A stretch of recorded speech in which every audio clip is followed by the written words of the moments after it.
All right, let's talk about the F word. No, not that F word. Failure. Here's why we don't like this word in support raising. The word failure. Real talk. I don't know about you, Mary. There have been times where I've intentionally not set goals because I was secretly afraid I wouldn't hit them. Yep. This bleeds over into our support raising. You set these support raising goals. They're quite ambitious. You lay out your plans, you do the work. And then what happens? Time passes and you're like, is this going to work? Am I going to hit those goals? Some people may have sent in some support. Other bigger donations have come in. This is awesome. But then you had a goal and you might not quite hit it. What do you say to folks when they're battling that anxiety and that kind of mindset and what's going on in their head? Well, we talked recently about rejection. And I think that, there is a distinct difference between rejection and failure. And so I think with rejection, you stop before you even start. And so you're just afraid of hearing the word no, which, obviously most people don't want to hear no. So it stops them from actually taking steps forward to go actually secure the funding that they need. But failure, on the other hand, is like happens after the action. So you've made the ask, you've launched your campaign, and you still fall short. And so now you feel like, you're disheartened. You're like you feel like you didn't reach your goal. And you kind of feel like you shouldn't keep going. And I know that it is, I don't know. I find that for me, it is a lot easier than failure. So, but we often have to think about scripture and all of this, right?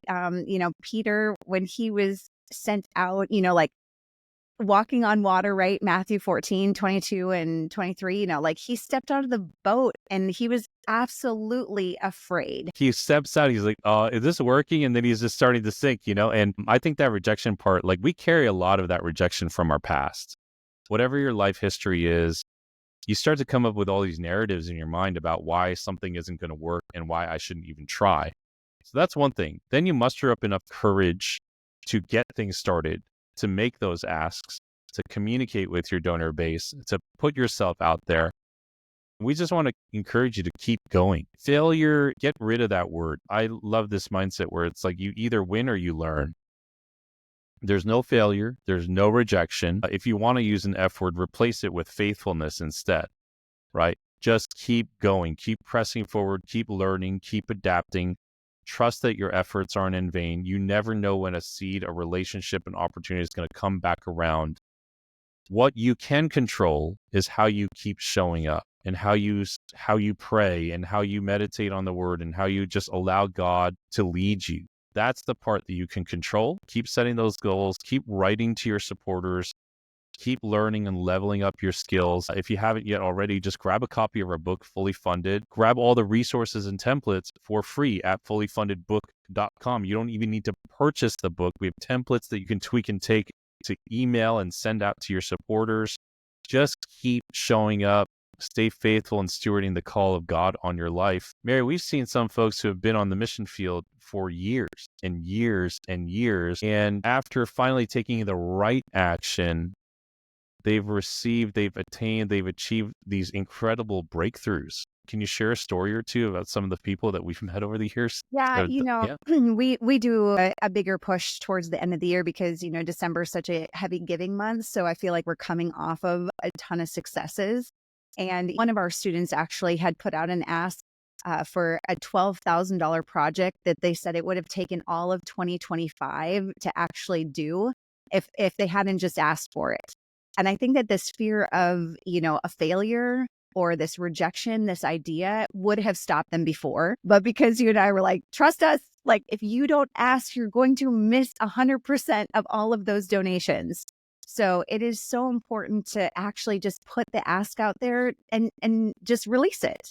In this particular case, the letter went out and an immediate response came back and said, hey, how much is it going to cost to actually do this thing? And when she said $12,000, they're like, done, checks in the mail. Yeah, one donor, because they took the time to articulate their vision, write the letter, and then sometimes that's the easier part. Hitting the send button is the hardest piece because it's either that fear of rejection or it's that fear of failure that gets in the way. What if this doesn't work? What if I do all this work and nothing comes of it? but nothing's going to come of it if you don't do any work either. You just don't know. You have to control the things that you can control. So, um, we just share these stories because we want to encourage you to keep on going and lean into the testimonies of the folks that we're sharing. Like all these people are inside our Fully Funded Academy program. You can check it out at fullyfundedacademy.com. But if you just need resources, if you just want to try out these templates, just go to fullyfundedbook.com. We have the link here in the description, and work on the right things. Don't spend your energy and your focus and give it over to things that you can't dictate or control.